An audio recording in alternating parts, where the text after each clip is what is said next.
Ching Ming has just passed, and for those of you who don't know what this is, it's a very important holiday in China. It's called Grave Sweeping Day, and the main point of this day is for you to go to your ancestors' graves and you clean them.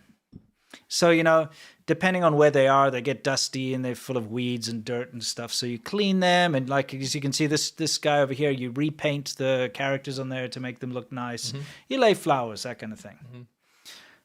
So it's a very important holiday, and most Chinese families that I know, they partake in this holiday, and it's an important day. They go out to the graves and do their thing, right? Mm-hmm. If they're nearby. So a certain thing has been happening where people have been going and putting down flowers at these memorials, because you have these like martyr memorials, for instance, for like, I don't know, the important people that martyred themselves, you know, in the past in China, right? Like in the army and stuff. Yeah, like in wars and things. You know, typical thing. You get that here in America, you know, You've got all those places. But people have been putting down flowers for Ching Ming and the local governments have been throwing them away.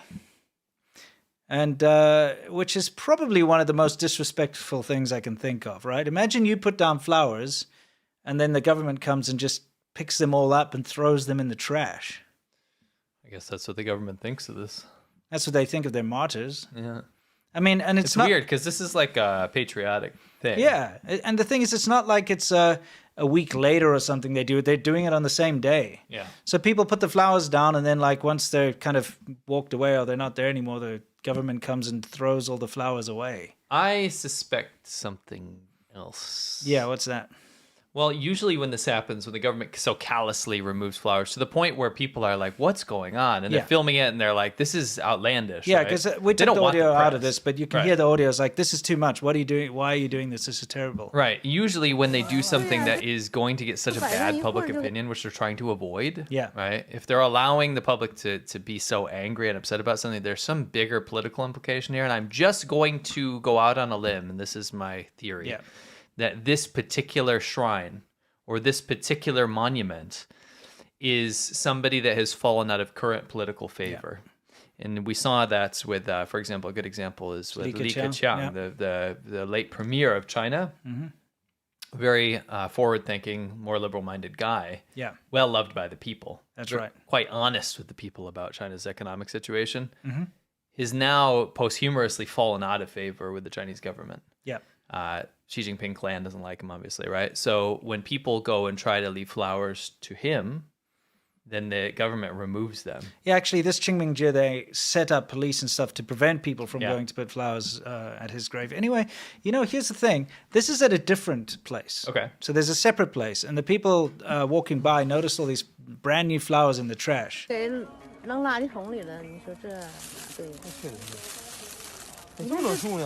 对，都是小孩们摆上去的，又敬礼又献花的。对呀，深深怀念嘛。不知道啊。And they also saying like, look, these are supposed to be laid down for these martyrs, or you know, whatever the case may be, and they're being in the trash. Now, I thought kids put them down. Yeah, I'd like to show something a bit more humorous. Not post-humorous. Yeah, exactly. So, according to the person who posted this clip, okay, a family whose, their ancestors were landlords, and because of Mao Zedong, during his Cultural Revolution and Great Leap Forward and all that nonsense, they were landlords, and, you know, landlords during that time were the enemy of the state. Yeah. And they were either killed or sent off to labor camps or whatever. And this couple ended up committing suicide during the Cultural Revolution. Yikes. So now the ancestors, what they do on Ching Ming is they hire an actor to dress up as Mao Zedong to kowtow to them, to apologize to them. And this is one of the funniest things I've ever seen. it's Mao Zedong, you know, like begging forgiveness and jumping and kowtowing in front of their graves. Yes. I approve. This is current humorously, not post-humorously. Yeah, this is... By the way, guys, I know it's posthumous. Yes. I was trying to say it's not humorous Yeah, anymore. exactly. But this is just hilarious. He kind of looks like he hurts himself when he goes down. Because he like when he gets up, Look, he's his like, back is like, "Oh," oh my, he's like, "Oh, shit, that hurt me." You know what I mean? yeah, it's just so funny. Anyway, back to the serious stuff, guys.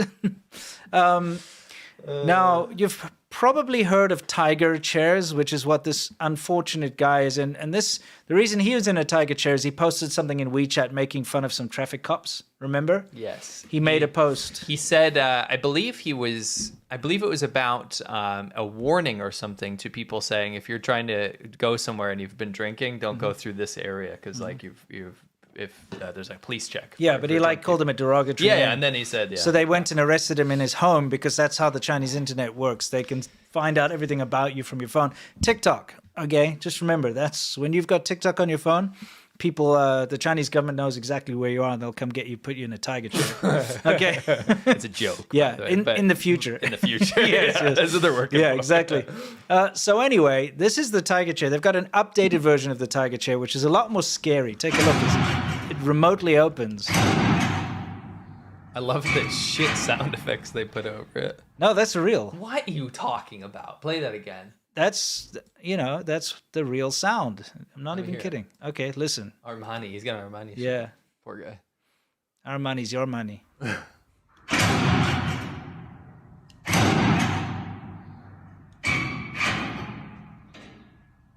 I think those are posthumously added. No, those are the real sound effects.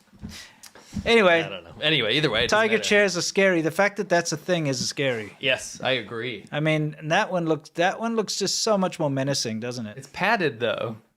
No, it's not. No, That's it's not. Is that metal? Just metal. You know what? It kind of looks like shitty computer towers on the side there, Yeah, kind of. and like a little jail behind on the chair. Yeah, it does. A I little love jail the bars. CCP emblem. Yeah, it's on the like- front. It's just like salt in the wound. It really is. Yeah. Anyway, tiger chairs suck. This is something that the police use all the time when they torture people and force them to confess and all that kind of thing, you know. Bank door vault closing sound effect. Yeah, and don't forget that China has, what, a 99% conviction rate? 99.9. 99.9. So if you're accused of something, there's 99.9% chance that you're going to get charged and go to jail. There's no judicial system. Yeah. There's no rule of law. They do whatever they want to do. If Yeah. they catch you, it's already done. Yeah, it always used to blow my mind when, you'd meet those foreigners who thought they had rights. Yeah. They're like, oh, well, if they come in here and I'm they... gonna be like, I'll go to my embassy. Yeah, it's like, oh, won't yeah, let you go to your I'm not going to embassy. let them search me. I'll say, Yeah. no, I didn't give you permission. Like, Yeah. well, what country do you think you're in here, bro? What in the hell's wrong with you? The worst gaming Yeah, chair. worst gaming chair, yes.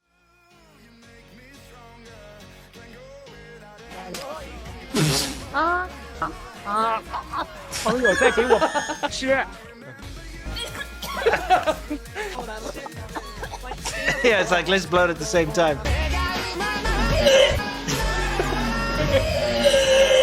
They took prayer out of school. They let pornography rule, saying racism's cool and Christ is a fool. That's what they say in school. And then the fat lady sang.